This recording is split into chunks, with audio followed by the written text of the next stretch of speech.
하나님의 말씀은 창세기 20장 7절입니다. 창세기 20장 7절입니다.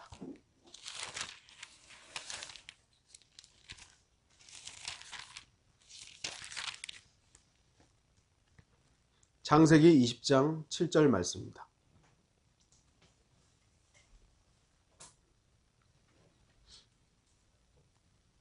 제가 말씀을 읽도록 하겠습니다. 그러므로 이제 그 사람에게 그의 아내를 돌려주라. 그는 선지자니 그가 너를 위하여 기도하여 내가 살 것이라. 그러나 내가 그녀를 돌려주지 않는다면 너는 알지니 내가 분명히 죽을 것이며 너와 내게 속한 모든 자들이 죽으리라 하시더라. 오늘은 기도에 대한 설교를 할 것입니다. 기도에 대한 설교는 많이 한 주제이기도 하고, 또 지난주에도 설교 중간에 제가 기도에 대해서 언급을 했습니다만, 다시 한번 기도에 대해서, 기도에는 어떤 힘이 있는가, 어떤 능력이 있는가, 그 부분을 설교하고자 합니다. 제목은 기도의 힘. 오늘 본문은 기도라는 단어가 처음 등장하는 성경 구절입니다. 이 구절은 한 의로운 이방인 왕을 위해서 하나님께서 개입하시고 그 왕이 살아날 수 있도록 방법을 제시하시는 그런 장면입니다. 그랄이란 지역에 아비멜렉이란 왕이 있었습니다. 아비멜렉이란 이 왕의 이름은 어떤 한 사람의 이름을 말하는 것이 아니라 이집트의 파라오 그러면은 왕의 총칭이죠. 카이사 그러면은 로마의 황제의 총칭인 것처럼 아비멜렉이라는 왕의 이름입니다. 한 사람은 아니라 왕이라는 어떤 명칭이었던 것입니다. 아브라함은 아내 사라와 함께 남쪽으로 이동하던 중에 그랄이란 지역에 머물게 되었습니다. 이때 아브라함이 생각하니까 자기 아내가 너무 아름다운 거예요. 그래서 이 이방인들한테 자기 아내를 빼앗기고 자기는 죽을 것 같으니까 그녀는 내 누이다 라고 소개를 한 거죠. 아직 이삭이 태어난 시기는 아니었지만 어쨌든 사라의 나이가 20, 30대의 한창 때의 나이는 아닙니다. 그럼에도 사라는 여인의 아름다움을 간직하고 있었던 것 같습니다. 그러니까 아브라함이 보니까 아내가 너무 이쁘니까 혹시 자기를 죽이고 아내를 뺏어갈까봐 자기가 살려고 내 누이입니다 라고 소개한 것이죠. 어쨌든 그러니까 아비멜렉은 사라를 아내로 삼기 위해서 왕궁으로 데려갑니다. 그러자 하나님께서는 이 왕의 꿈을 통해서 왕을 일깨워 주시는 것입니다. 아비멜렉 왕의 말을 주목하시면요, 주여 주께서는 의로운 민족도 죽이시려나이까. 4절에 나오죠. 주여 주께서는 의로운 민족도 죽이시려나이까. 이방인 왕인데요, 유대인이 아니에요. 이스라엘 백성도 아니고, 물론 아직은 유대인, 이방인, 유대인 이렇게 개념이 아직 서지는 않았습니다만, 어쨌든 아브라함이 섬기고 있는 하나님을 믿는 그런 민족이 아닙니다. 이방인인데 그의 입에서 주여 라는 호칭이 사용되고 있고, 의로운 민족도 죽이시려나이까. 의로운 민족이라는 단어가 사용되고 있습니다. 그러니까 이러한 부분들을 통해서 우리는 이방인들도 충분히 주 하나님을 알 수 있었다라는 것이죠. 하나님을 알 만한 것들이 있을 때 하나님을 찾으려면 하나님 만나 주신다고 말씀하시는 거거든요. 또 불법적인 행위가 아닐 때는 스스로를 의롭다고 말할 수 있었던 것입니다. 이 의로움은 어떤 행위에 대한 의로움을 말하는 것이지 죄일의 의로움을 말하는 건 아닙니다. 그러니까 지금 이 아비멜렉은 자기가 아직 범하지 않은 범죄예요. 그러니까 그 부분에 대해서는 의롭다, 라고 말할 수 있었던 것입니다. 그래서 하나님께서는 6절 보시면 정녕 나는 내가 내 마음의 온전함 속에서 이 일을 행한 줄 알았으므로 나도 너를 막아 내게 죄를 짓지 않게 하였나니 내가 너로 그녀에게 접촉하는 것을 허락하지 아니하였느니라. 그러므로 이제 그 사람에게 그의 아내를 돌려주라 이것이죠. 너가 아비멜렉 네가 악한 마음으로 이 일을 한 것이 아니기 때문에 나도 너를 막은 것이다. 그러니까 이제 알았으니까 아내를 돌려줘라 이것이죠. 하나님께서는 여러 가지 방식으로 인간이 죄를 짓지 않도록 막으십니다. 아비멜렉이 지금 범죄할 상황이 된 거예요. 남의 아내를 취하려고 한 것이죠. 그러니까 하나님께서는 그걸 막으신 겁니다. 막으신 거예요. 꿈을 통해서 너 잘못하면 죽는다? 막는 것이죠. 이미 규정되어 있는 법으로 하나님께서는 인간들이 죄를 짓지 않도록 막으시는 겁니다. 그래서 국가에는 법이 있잖아요. 자기 마음대로 살고 싶다고 해서 하는 것이 아니라 법의 테두리가 있는 것이죠. 그래서 그 법을 통해서 하나님은 죄를 짓지 않도록 막으시는 것입니다. 양심을 통해서 하나님께서는 인간들이 죄를 짓지 않도록 막으시는 것입니다. 하지만 죄인들이 고의적으로 하나님의 막으심을 거부하는 것이 문제인 것이죠. 법을 어기잖아요. 양심이 뭐라고 하는 것도 귀 기울이지 않는 거예요. 만약 아비멜렉이 하나님의 경고를 단순한 꿈이라고 생각해서 이거 개꿈이야. 사라가 아름다우니까 사라를 아내로 취했다면 어떻게 됐을까요? 아비멜렉은 죽음을 면치 못했을 것입니다. 그러나 이 이방인 왕은 하나님의 경고를 따랐고요. 아브라함의 기도로 말미암아 자신뿐만 아니라 집안의 모든 사람들도 살아나게 된 것입니다. 하나님께서 경고하셨을 때 그 이방인 왕은 하나님의 경고에 귀를 기울였던 것이죠. 그래서 그는 살아났던 겁니다. 기도는 생명을 살리는 힘이 있는 것입니다. 저와 여러분의 기도가 누군가를 살릴 수 있는 것입니다. 또한 반대로는 누군가에게 죽음을 줄 수도 있는 것이죠. 리차드 도킨스라는 불신자 학자가 있습니다. 아주 유명한 사람인데요. 그의 책이 이제 만들어진 신이라는 책이 있습니다. 여기에는 기도의 힘이라는 부분이 나옵니다.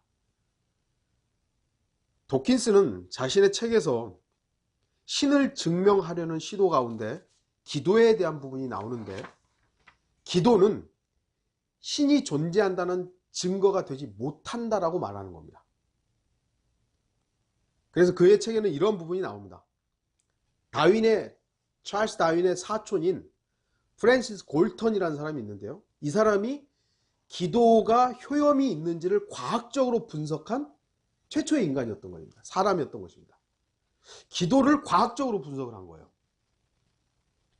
그래서 이 사람은 어떻게 실험을 했냐면, 일요일마다 영국 교회 사람들이 모여 있을 거 아니에요. 모여서 영국 국교의 성도들이 모여서 무슨 기도를 하냐면 왕실의 건강을 위해서 공개적으로 기도를 하는 거예요.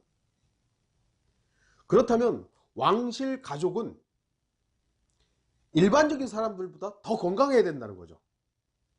왜냐하면 누군가 기도를 해주니까. 계속 전 영국의 교회에서 왕실을 위해서 기도를 해주니까 더 건강해야 된다 이겁니다. 그런데 조사를 해보니까 그렇지도 않더라 이겁니다. 골턴이란 학자나 도킨스라는 학자나 모두 성경이 말씀하는 기도가 무엇인지를 모르면서 무조건 기도만 하면 모든 것이 해결돼야 한다는 착각을 기반으로 자신들의 무지와 불신을 증명하려고 했던 것입니다. 기도는 과학적으로 분석할 수 있는 게 아니에요. 그런데 과학적으로 분석을 해본 거죠. 기도가 정말 이 과학자들이 또는 불신자들이 말하는 것처럼 기도가 그런 식의 능력이 있으면 목사들은 안 죽어야 될 거 아니에요. 그러니까 목사들 죽는 거 보니까 하나님은 없어. 이런 결론을 이제 내는 것이죠. 도킨스의 책에는 이런 내용도 나옵니다. 물리학자 러셀 스태너드라는 사람입니다. 이 기독교 학자입니다. 이 사람이 이제 템플턴 재단의 후원으로 환자들을 위한 기도가 어떻게 사람들에게 회복하는 데 도움이 되는가, 이걸 또 이제 입증하려고 한 겁니다. 기독교 학자가 기도에는 능력이 있다는 걸 입증하려고 실험을 한 것이죠. 많은 사람들이 조롱하는 가운데 심장학자 허버트 베슨의 이제 지휘 아래 연구가 진행이 됩니다. 병원 6곳을 선정한 겁니다. 1802명의 환자들을 조사를 한 겁니다.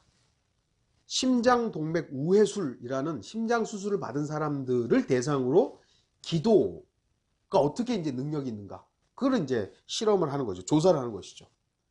세 부분으로 나눈 거예요. 첫 번째 집단은 기도는 받았는데, 기도는 누군가가 해주는데 당신들은 기도를 받습니다라는 사실을 알려주지 않은 거예요. 두 번째 집단은 기도를 안 한 거죠. 이 사람들을 위해서 기도를 안 한 거예요. 그리고 이 사람들은 기도를 했는지 안 했는지도 모르는 사람들이에요. 세 번째 집단은 누군가가 당신들을 위해서 기도합니다라는 걸 알려준 거죠. 기도를 하는 사람들이 어떤 사람들이냐면 미네소타주, 매사추세츠주, 미주리주 세 교회에서 이 환자들을 위해서 기도하기로 한 겁니다. 모두 그 병원으로부터 멀리 떨어진 교회들에서 환자의 얼굴도 모르고 첫 번째 이름과 성 첫자만 알려주면서 이제 기도를 하라고 한 것이죠. 그 기도의 내용도 정해준 거예요. 수술이 성공하고 합병증 없이 빠르게 건강이 회복하도록 해주십시오라는 그 기도를 공동으로 이제 작성을 해서 환자들을 위해서 기도를 한 것입니다. 이게 2006년 4월 달에 이제 발표된 연구 결과인데요. 기도를 받은 집단과 안 받은 집단과 어떤 차이가 있었을까요? 아무 차이가 없었어요. 아무 차이가 없었어요. 그러니까 이 불신자들은 좋아한 거죠. 뭐하라고? 기도에는 아무 능력이 없다고. 더욱이 자신들이 기도를 받고 있다라는 맨 마지막 세 번째 집단이 오히려 더 상태가 안 좋은 거예요. 그러니까 이 불신자들, 또 하나님을 부정하는 이런 사람들은 기도에는 전혀 힘이 없다는 것이 증명됐다라고 아주 환호를, 쾌재를 불렀던 것입니다. 기도의 효과를 알기 위해서 과학적인 실험을 한 학자나 그 결과를 통해서 하나님이 존재하지 않는다는 것을 증명하려 한 학자나 모두 다 멍청이들입니다. 멍청이들입니다. 기도가 어떻게 과학적으로 입증이 됩니까? 하나님은 과학적으로 입증이 안 됩니다. 참 어리석은 사람들이에요. 그 학자들도 마음을 얘기할 겁니다. 마음. 도킨스라는 학자도 그렇고 무슨 학자들도 마음을 얘기할 거예요. 마음이 어디 있습니까 하면 그 사람들이 입증을 할까요? 과학적으로 마음을 입증해 보라고. 마음을 입증할 수가 없어요. 이게 마음인지 규정할 수가 없어요. 과학적으로 규정돼야만 그게 사실입니까? 그렇지 않아요.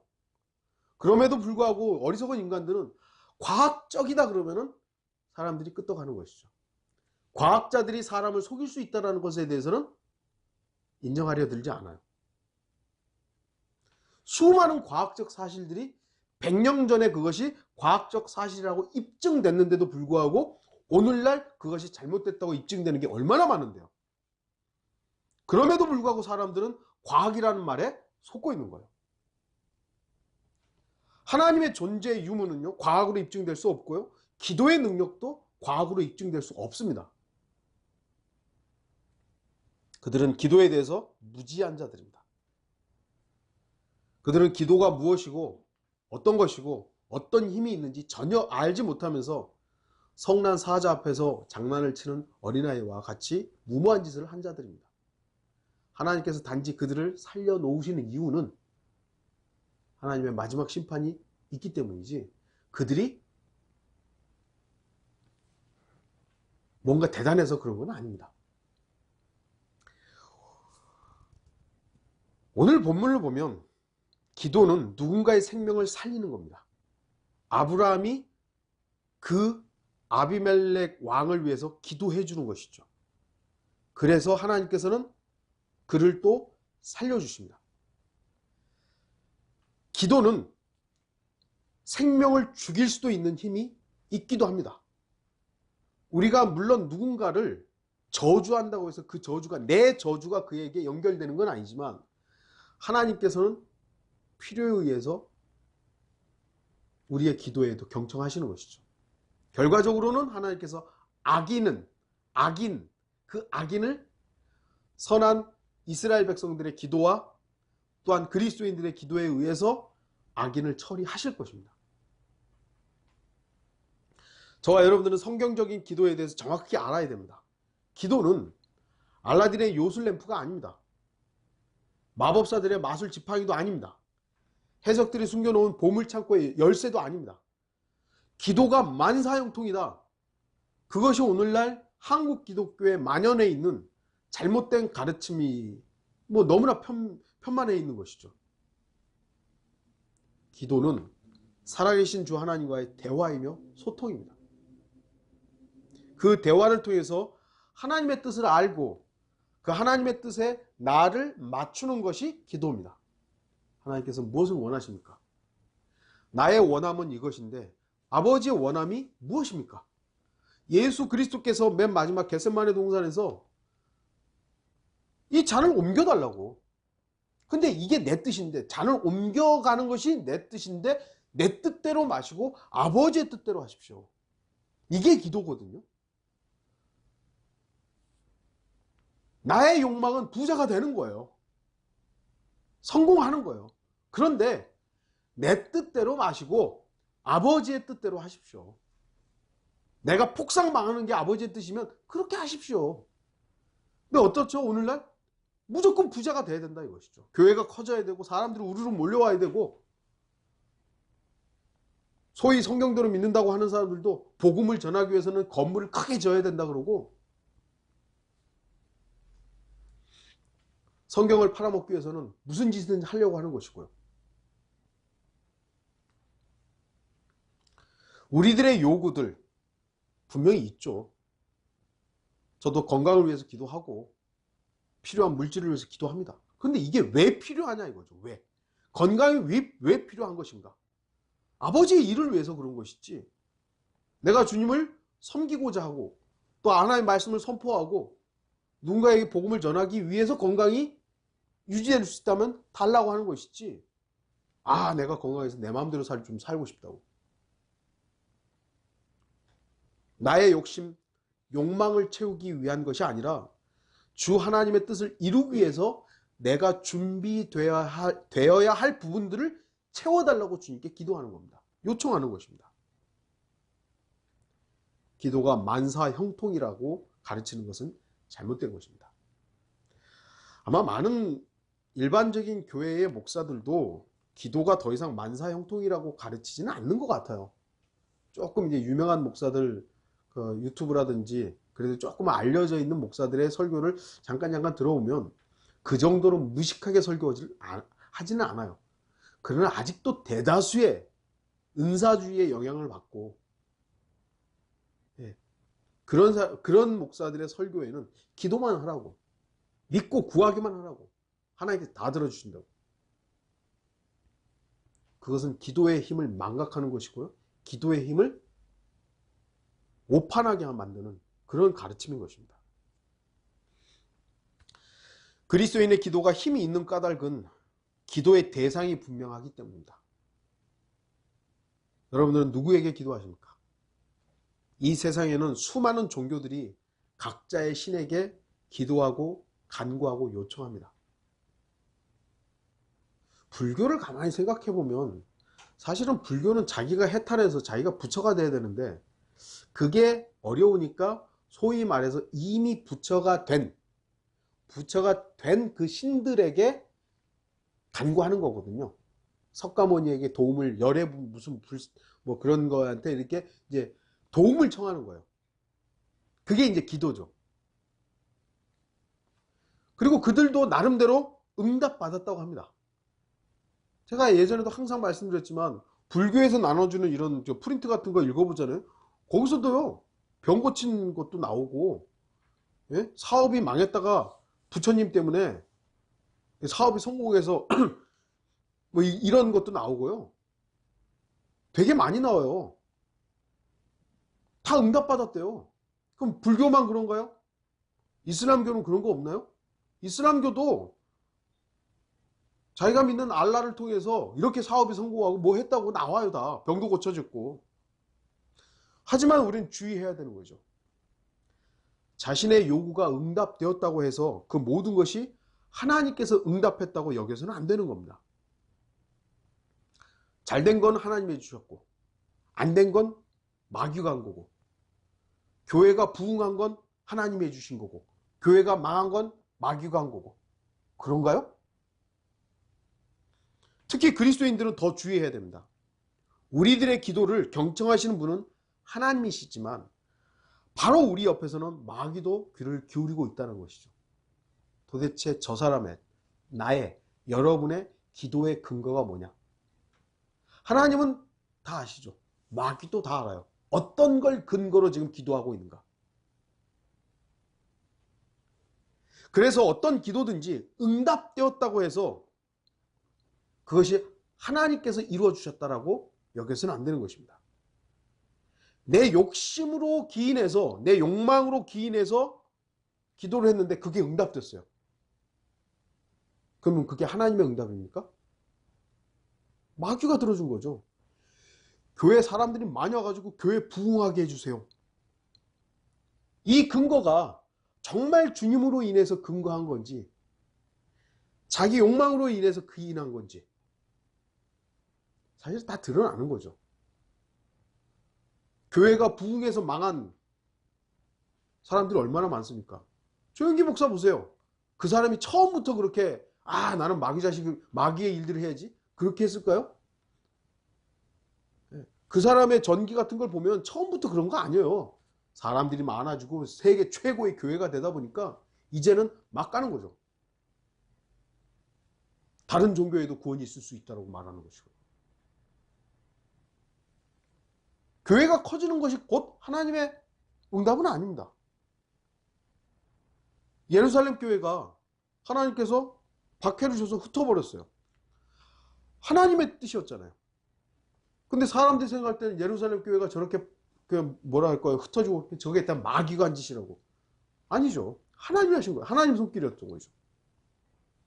저는 또 그런 마음 생각을 갖는 게 뭐냐면, 왜 성경대로 믿는 교회들이 작아야 하는가? 적어야 하는가? 규모가 적어야 하는가? 왜 성경대로 믿는 교회는 커지면 안 되는 것인가? 그것에 대해서 상당히 많은 생각을 해봐요. 물론 크기의 그 사람 숫자의 규모가 얼마나 돼야 크고 작고는 조금 다를 수 있습니다만, 방화동도 수백 명이 되다 보니까 욕심으로 그렇게 됐죠. 또 제가 알고 있는 흥정역 쓰는 어떤 교회도 수백 명이 지금 모이는데 이상해졌어요. 교회에서 정치인을 불러가지고 정치 강연을 하고 안보 강연을 하고 뭐 그러더라고요. 이상해져 버리는 거예요. 왜냐하면 사람이 많아지면 하나님의 능력으로 움직일 필요가 없어요. 시스템으로 움직이면 되니까요.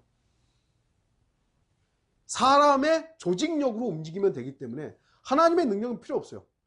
말은 기도하고 하나님이 도와주신다 하는데 실제로 움직이는 건 사람의 조직력이에요.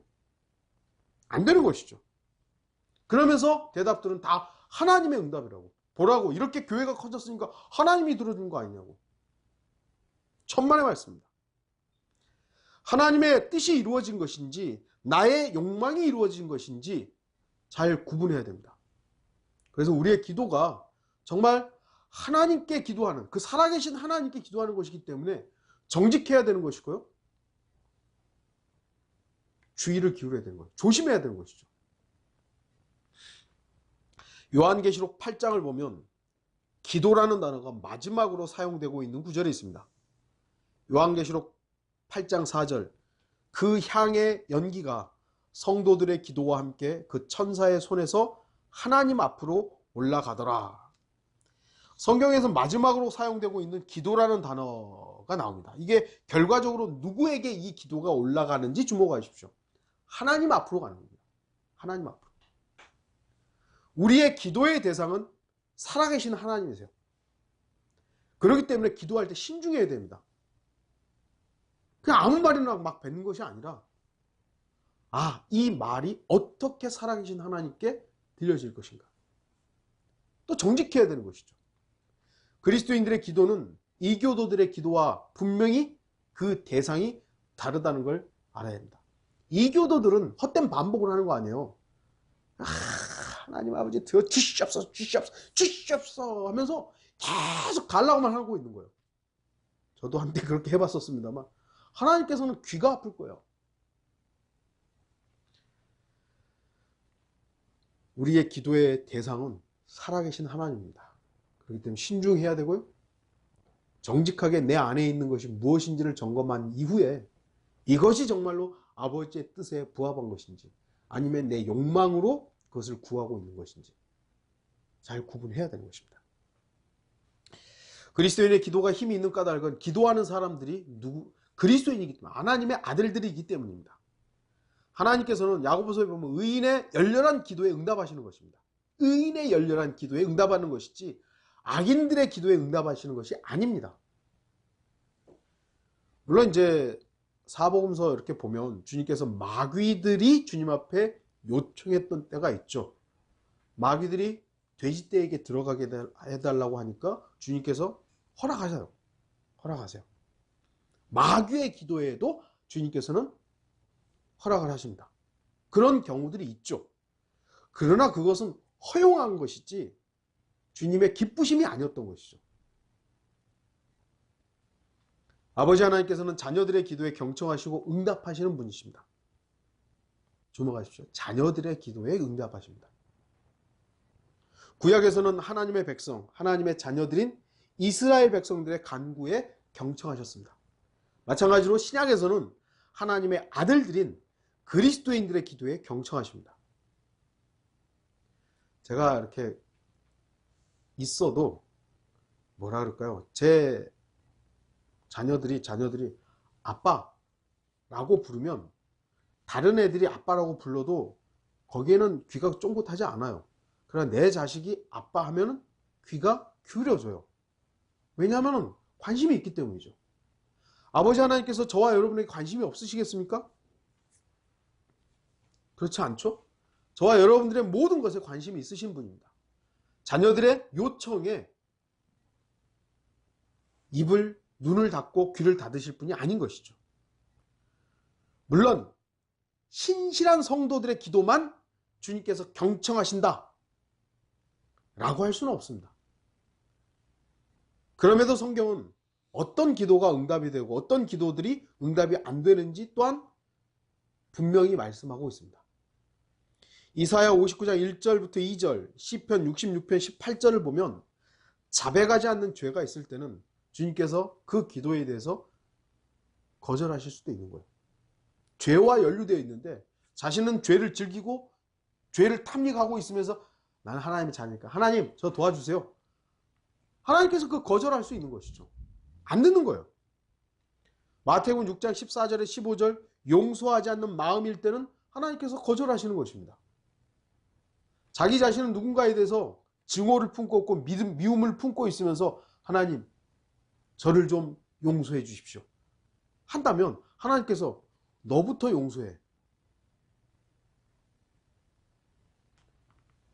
특히 성경대로 믿는다고 하는 사람들이 너무나 많은 정죄를 쏟아내고 있어요.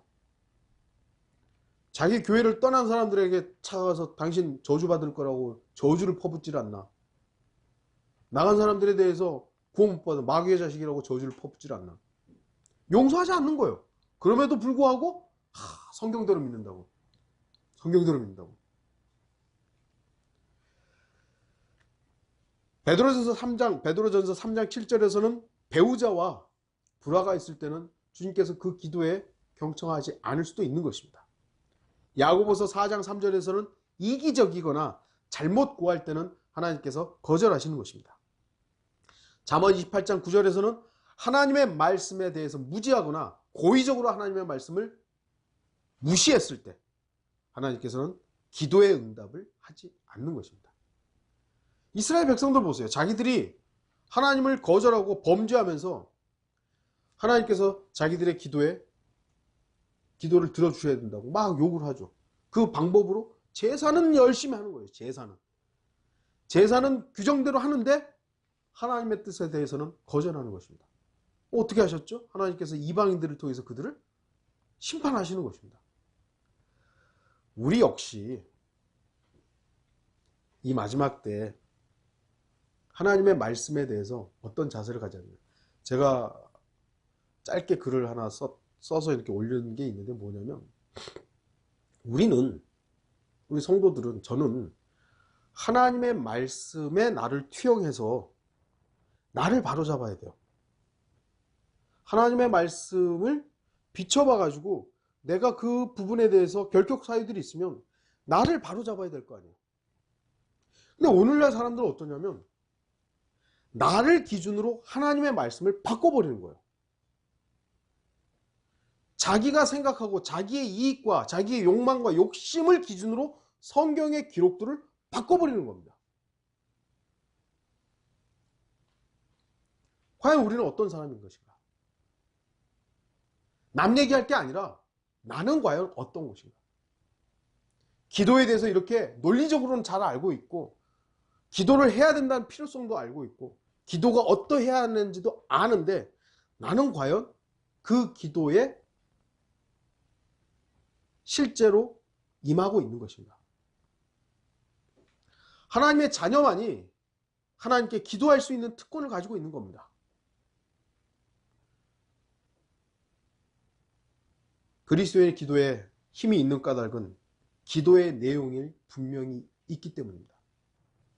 마태복음 6장 33절에 오히려 너희는 먼저 하나님의 나라와 그분의 의를 구하라. 그리하면 이 모든 것을 너에게 더해 주시리라. 저는 개인적으로 주님의 이 기도가, 이 말씀이 기도의 가장 완벽한, 완전한 규범이라고 생각합니다. 여러분의 기도의 내용은 뭡니까? 기도하시죠? 기도하시죠? 근데 뭘 기도하냐 이거죠. 무엇에 대해서? 사실 우리들의 기도의 내용은 거의 개인적인 생활과 필요에 대한 것들입니다. 그렇지 않나요? 물론 우리는 현재 생활을 해야 하기 때문에 이러한 기도의 내용이 불가피하게 포함될 수밖에 없습니다.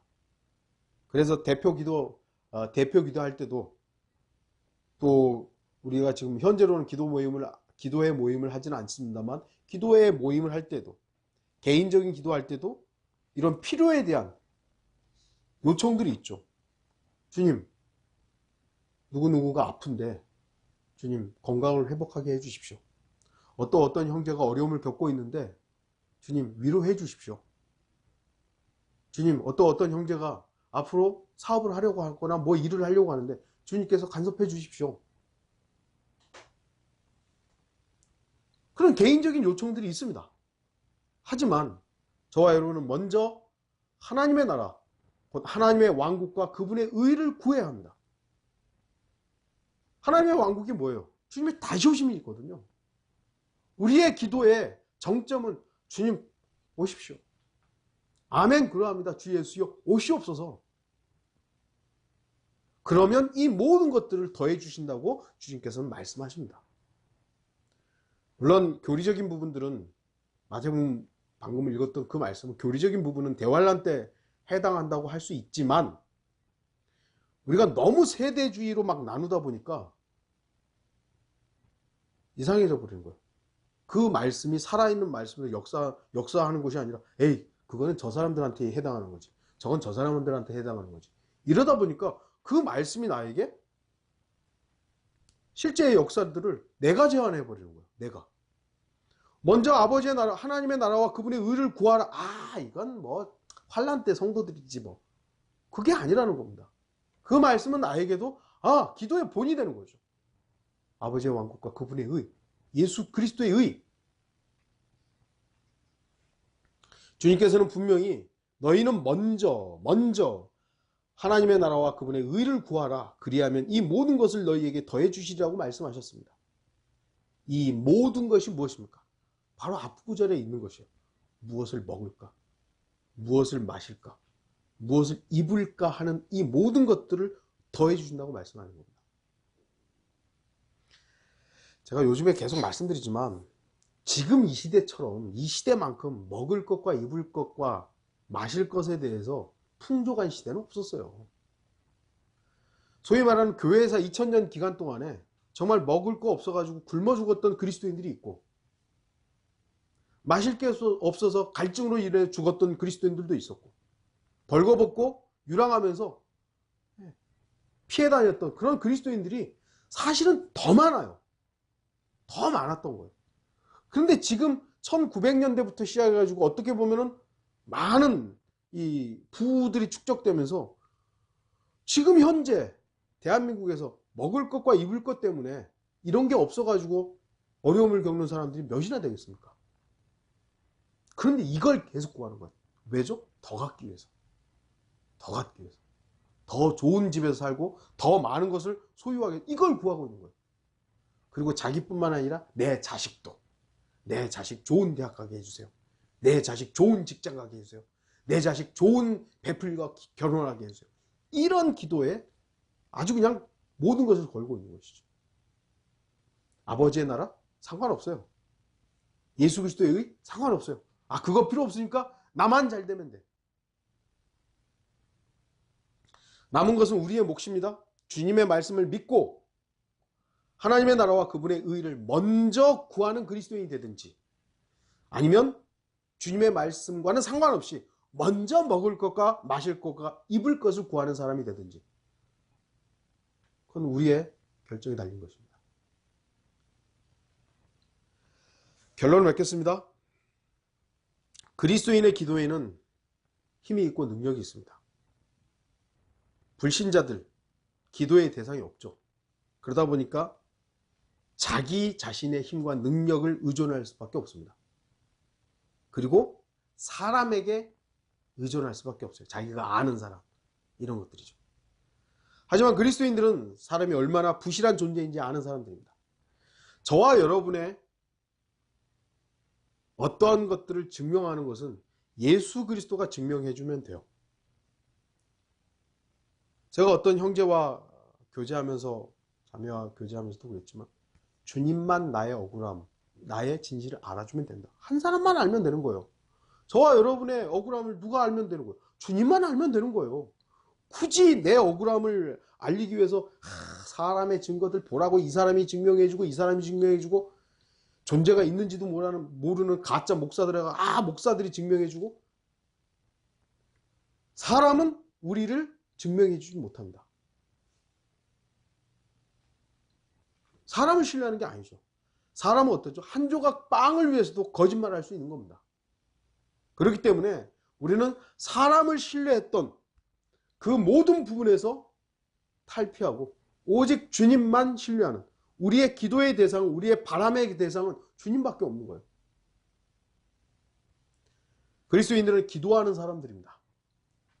물론 아까도 말씀드렸지만 기도라는 형태는 모든 종교에 다 있습니다. 모든 종교에 기원, 기도 뭐 이런 부분들이 있죠. 그럼 우리도 똑같은 겁니까? 그렇지 않습니다. 우리는 살아계신 하나님께 기도하는 겁니다. 다른 종교들은 자기가 신이라고 생각하는 그 존재들에게 하지만 그 기도들은 다 마귀가 되는 것이죠. 이렇게 말하면 뭐 종교 편향주의 뭐 이래가지고 비판할지 모르지만 제가 아는 성경적 사실이 그래요. 주 하나님께서는 하나님의 아들들인 그리스도인들의 기도를 경청하십니다. 그리고 그리스도인들은 먼저 하나님의 나라와 아버지의 의를 구하는 기도를 해야 합니다. 그렇게 기도하면 기도의 힘과 능력으로 사는 성도들이 되는 겁니다. 세상 사람들도 아까도 말씀드렸듯이 뭔가를 바라는, 기대하는 그걸로 살아가요. 앞으로 세상이 좋아질 거다. 자기가 땀 흘려 저축을 하면, 뭘 하면, 투자를 하면 이제 앞으로 좋은 평수의 집으로 갈 거다. 이런 기대를 가지고 살아요. 하지만 그리스도인들은 어떤 기대죠? 아버지의 왕국이 곧 이룬다. 예수 그리스도의 의가 이제 완벽하게 이루어질 것이다. 그 기대에 부응하는 기도를 하면서 사는 것입니다. 다시 한번 말씀드리지만 기도는 사람을 살리기도 합니다. 우리 애가 누군가의 구원을 위해서 기도한다 이것입니다. 주님, 저 사람을, 내가 아는 저 사람을 주님 구원해 주십시오. 그리고 복음을 전하고 그 사람이 하나님의 인도하심 가운데 순종하고 구원으로 인도된다면 그 사람을 우리가 살리는 거 아니겠습니까?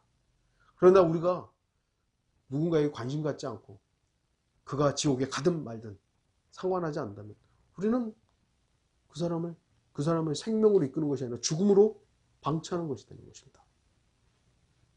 기도는 사람을 살리기도 하고 죽일 수도 있는 힘이 있습니다.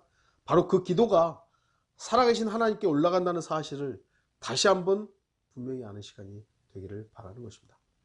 다 같이 기도하겠습니다.